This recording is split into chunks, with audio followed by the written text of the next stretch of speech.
di Phe ele konsensi pen nang kasi tongdon ahin pen kebang pai purun laben ni kacing online dia Bharatiya Janata Party amang phugedan apang sinang to pa puthot BJP ka kaudong pajik lo kadong weda kaudong non mangle tom mahata MP ka than lo ile tum dak karbiang lo kaplek asa engdege claim nahi dola local committee kora arambo kori হনমানিয়া রায় সকল আগন্তুক 26 তারিখে আপনাদের মূল্যবান vote প্রথম floor সিনার vote দি Narendra Modi ডাঙরিয়া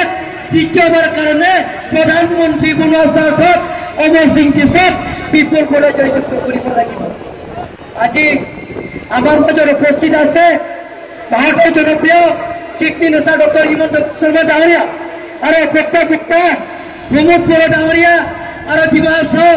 autonomous councillor CM Debraj গৌরসাইয়ার উপস্থিত আছে আর অহম সরকারের মন্ত্রী নন্দিতা গৌরসাইয়ার আরম্ভ করি আমার ডেপুটি স্পিকার ডক্টর নবল মমিন ডাঙরিয়া আরম্ভ করি আমি একে মঞ্চতে আছি আমি আগন্তুক 26 তারিখে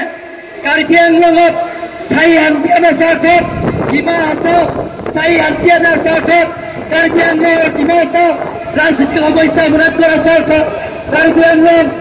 আৰু ডিমা হাছাও চুকে কোণে ডেভেলপমেণ্টৰ কামত সমান্তৰাল হিচাপে উন্নয়নমূলক কামবিলাকক পূৰণ কৰাৰ স্বাৰ্থত কাৰ্বি আংলং ডিমা হাছাও সকলো জাতি জনগোষ্ঠীৰ লগত একেলগে মিলি পিটি আমি কাৰ্বি আংলঙত নতুন কাৰ্বি আংলং নতুন ডিমা হাছাও পুনৰ স্বাৰ্থত অহা 26 তাৰিখে আপোনালোকক মূল্যবান ভোটটো প্ৰথম ফ্লোৰ চিনৰ ভোট দি বিপুল ভোটত আমাৰ অমৰ সিং টিছক জয়যুক্ত কৰিব বুলি আশা ৰাখি সকলোলৈ মোৰ ফালৰ জিকিবনে নাই অমৰ সিং ইমান ঠাণ্ডা কৈ আছে জিকিবনে নাই গ্যালাৰী জিকিবনে নাই একদম জিকাব লাগিব ঠিক আছে আজি আপোনালোক সকলোৱে জানে যে আমাৰ ভাৰতৰ প্ৰধানমন্ত্ৰী নৰেন্দ্ৰ মোদী ডাঙৰীয়াক আমি তৃতীয়বাৰৰ বাবে ভাৰতৰ প্ৰধানমন্ত্ৰী বনাব লাগিব আৰু মোদী ডাঙৰীয়াক যদি আমি ভাৰতৰ প্ৰধানমন্ত্ৰী বনাব লাগে তেতিয়াহ'লে ডিফুত আমি অমৰ সিং টিছুক বহুত ভোটত জিকাব লাগিব যোৱাবাৰ আমি হৰেন সিং বেগ 2,30,000 ভোটত জিকাইছিলো এইবাৰ অমৰ সিং টিছুক আমি 3 লাখ ভোটত কাৰ্বি আংলং আৰু ডিমা হাছাওৰ পৰা জিকাব লাগিব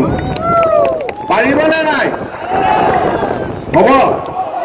ঠিক আছে আজি মই দুটা তিনটা কথা ক'ব খুজিছো ইলেকশন আহিব অমৰ সিং টিছু জিকিব আৰু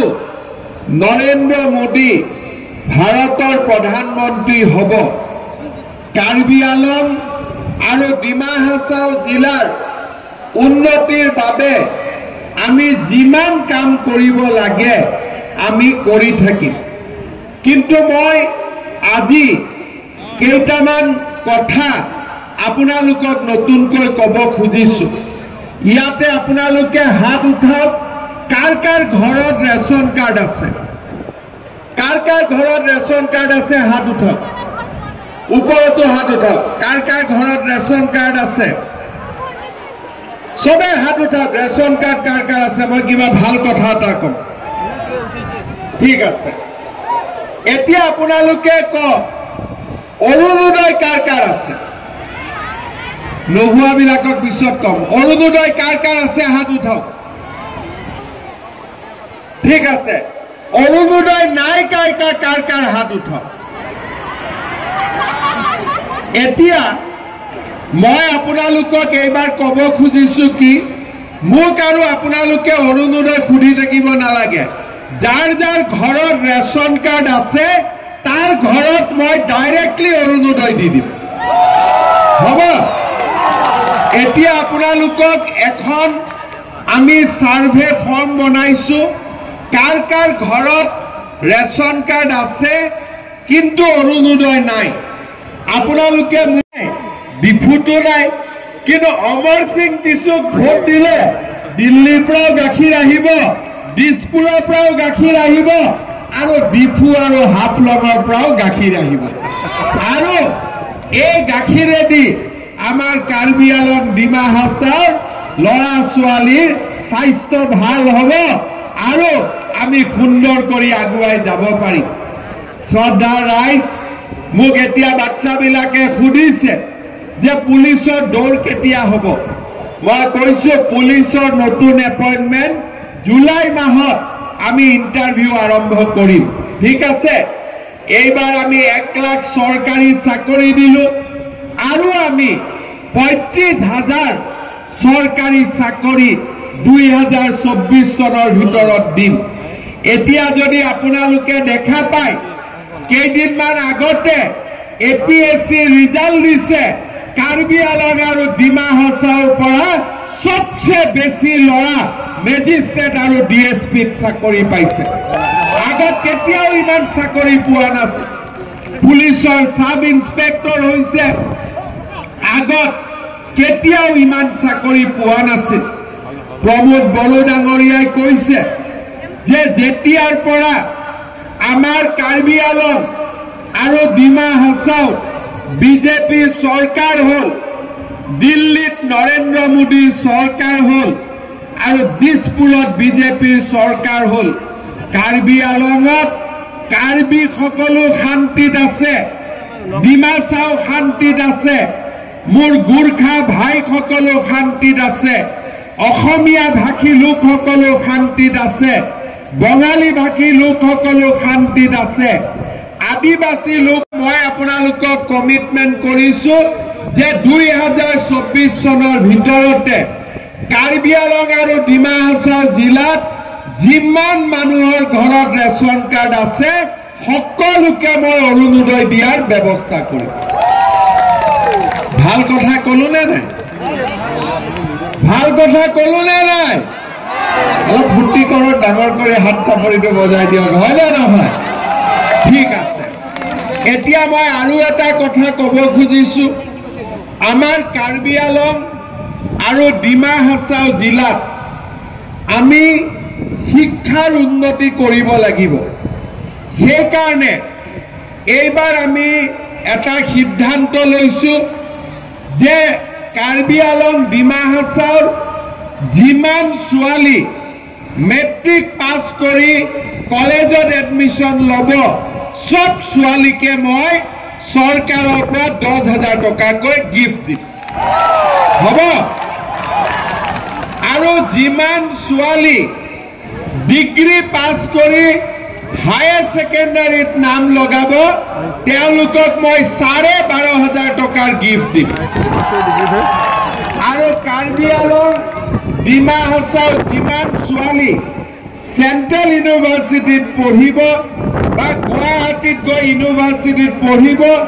দিল্লী কলিকতাত গৈ ইউনিভাৰ্চিটি পঢ়িব, তেওঁলোকক মই 25,000কৈ চৰকাৰৰ পৰা দি আছো। ভাল হ'বনে নাই? আৰু এই বছৰতে আমি ডিফুত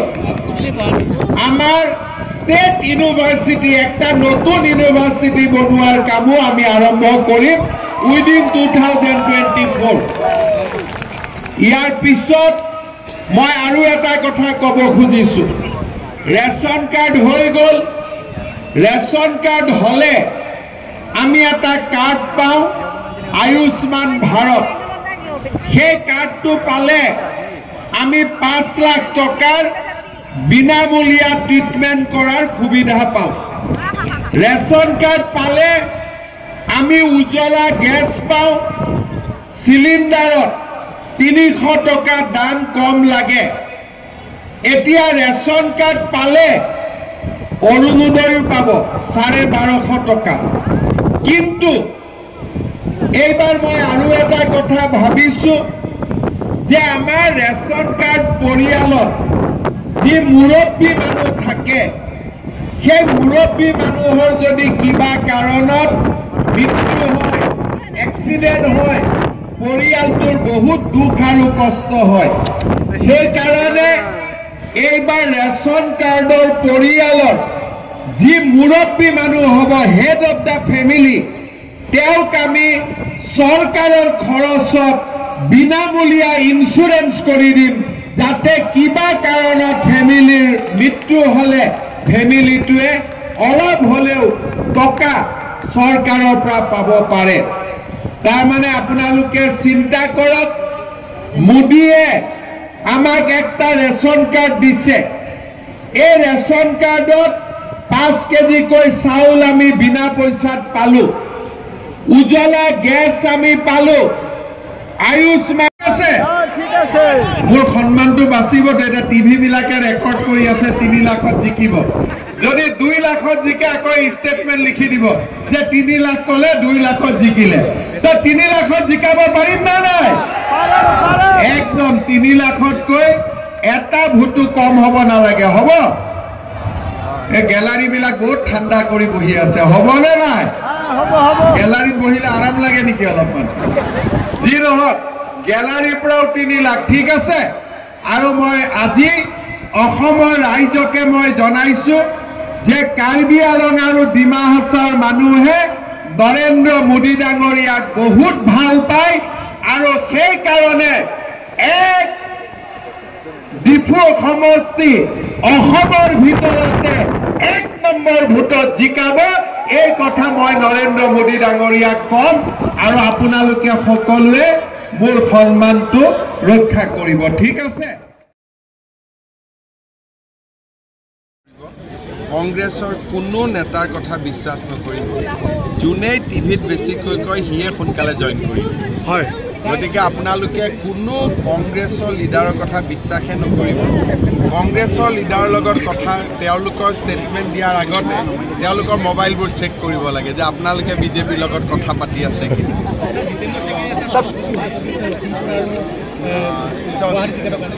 এইবিলাক অভিযোগ মই কমেণ্ট দিব খোজা নাই কিন্তু ছ'চিয়েল মিডিয়াত ওলাইছে চেকৰ কপি ওলাইছে গতিকে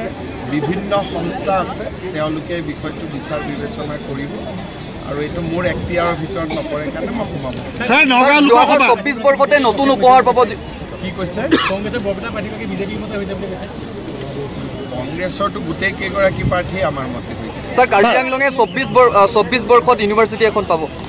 কাৰ্বি আলঙত 24 চনত আমি এখন ৰাজ্যিক ইউনিভাৰ্চিটি কাৰ্বি আলঙত আমি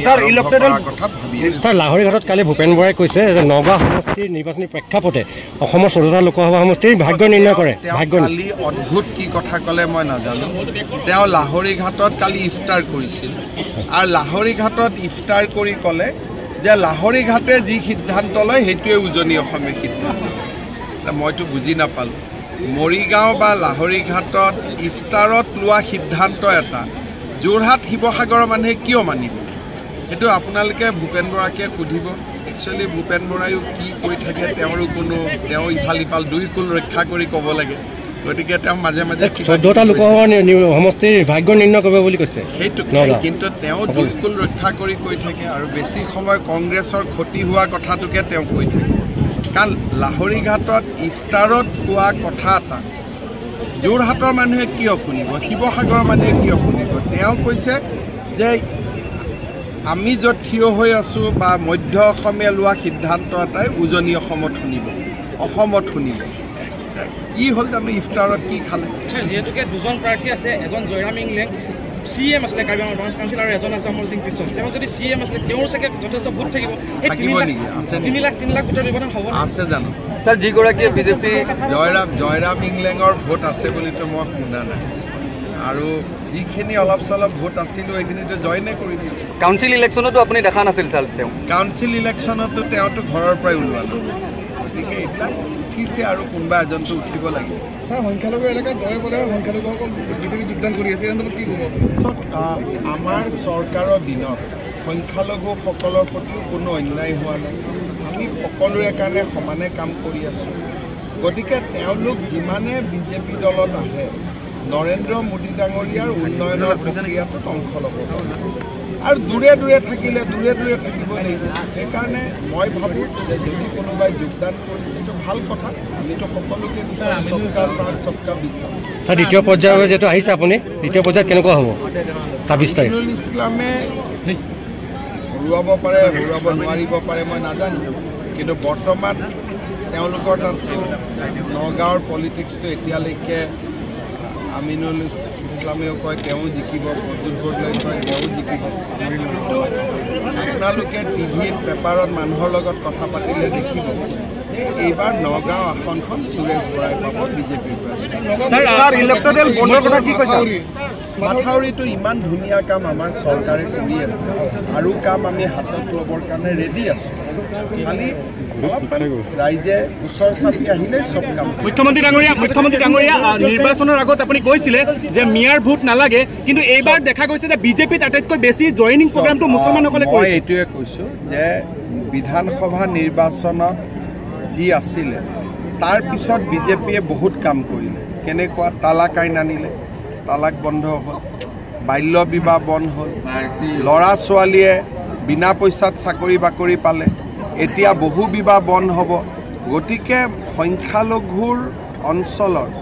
ছোৱালী মহিলা আৰু নিবনুৱা যুৱকসকলে বিজেপিত এইবাৰ আকৃষ্ট হৈছে গতিকে এইখিনি মানুহে আজি ভোট দিব বুলি মই আশা কৰিছোঁ নিদিলেও 2032ত দিব এতিয়া দিব বুলি আপুনি ভাবা নাই মই ইমানটোলৈকে ৰিচাৰ্চ কৰা নাই মই ইমান গৱেষণা কৰি থকা নাই খালি আমি ভাল কামবোৰ কৰি গৈছোঁ